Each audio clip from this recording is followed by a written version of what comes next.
Balod police ने psycho killing अमली D हत्याकांड के मामले को सुलझा लिया है।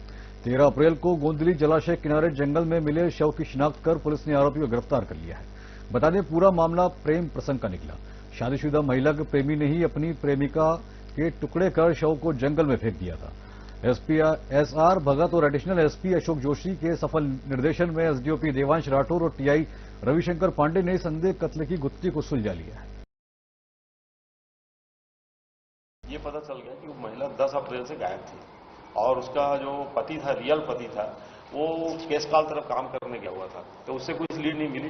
फिर वो महिला के मोबाइल से ये वाली बात पता चलने लगी कि वो किसी और के साथ में रही, तो फिर ये पता चल गया कि एक डारा गांव का व्यक्ति है जिससे उसका अवैध संबंध था और उस अवैध संबंध के चलते जो है उसको घटना जिस दिन कारित किया है 10 तारीख को, वो उसको अपने गाँव में लेके आया था दिन में और उसके साथ अवैध संबंध बनाया। बाद में उसको फिर छोड़ दिया था, वो चली गई थी। फिर उसको शाम को उसने बुलाया था, तो शाम को जब वो आई थी तो उसने ये सोचा कि ये तो मेरे प्रति समर्पित है और मेरे साथ ही सब कुछ करती है करके, लेकिन दारू वारू पी के जब रात में सोया रहा तो उसने देखा कि उसकी वो जो कथित प्रेमिका है, जो मृतका है इसकी, वो मोबाइल से किसी से बात कर रही है। तब उसको ये लगा कि ये मेरे को चीट कर रही है, धोखा दे रही है, तो फिर उसने उसको गुस्से में जो है उसको मार दिया। 13 अप्रैल शाम 4 बजे खबर लगती है कि अमलीडीह गोंदली जलाशय के नहर किनारे एक बोरी में किसी महिला की लाश फेंक दी गई है। हम मौके पर पहुंचे तो बहुत बदबू थी। कुत्ते शव को बोरी से बाहर निकाल चुके थे। हाथ, पैर और सर नजर आ रहा था, लेकिन चेहरा स्पष्ट नहीं था, क्योंकि महिला को मारने के बाद पेट्रोल डालकर जला दिया गया था। इसके बाद हथियार से काटने के बाद बोरी में भरकर फेंक दिया गया था। जिले और प्रदेश की बड़ी घटना थी। पुलिस ने कई टीमें बनाकर अलग अलग एंगल से जांच शुरू की। 82 गांव, 250 से ज्यादा सीसीटीवी फुटेज, करीब 50 से ज्यादा संदिग्धों से पूछताछ की, लेकिन कोई खास नतीजा नहीं निकल पाया। फिर एक रोज हमें हमारे सूत्रों से खबर लगा कि बखली टोला की एक महिला लापता है। हमने संबंधित जांच अधिकारियों को सूचित किया। बखली टोला बालोद से 18 किलोमीटर दूर है।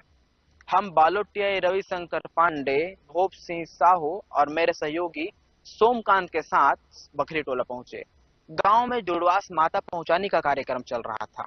टीआई ने जब गांव के प्रमुख लोगों से बातचीत की तो उन्होंने स्पष्ट कर दिया कि गांव का कोई भी व्यक्ति लापता नहीं है। अब यहाँ पुलिस प्रशासन को फिर लगने लगा कि असफल हो जाएंगे, लेकिन टीआई रविशंकर और भोप सिंह 2 भागों में बटे और अलग अलग मोहल्ले में जाकर पूछताछ करने लगे।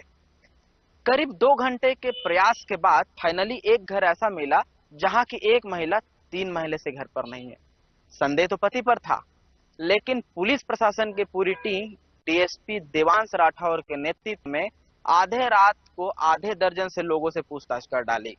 दूसरे दिन न्यायालय से परमिशन लेकर मृतक महिला और गुम महिला प्रमीला की माता और बेटे के डीएनए टेस्ट के लिए रायपुर पहुंचते हैं और 24 घंटे में यह खुलासा करते हैं कि मरने वाली महिला जिसकी लाश नहर किनारे मिली थी वह प्रमीला ध्रुवे ही है। लेकिन अभी भी जवाब बाकी था। हत्या किसने की और हत्या क्यों की, यही बड़ा सवाल था। जब महिला के मोबाइल नंबर की जांच की गई तब पता चला कि महिला के पति होते हुए भी महिला के कई लोगों के साथ प्रेम प्रसंग थे।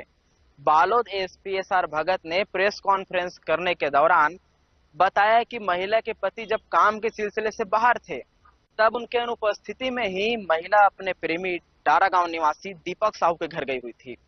दीपक 5 साल पहले अपनी पत्नी को तलाक दे चुके हैं और अब प्रमीला से शादी करना चाहते थे, लेकिन आधी रात जब प्रमीला को किसी अन्य व्यक्ति के साथ बात करते सुना तो अपने आपा खो बैठे।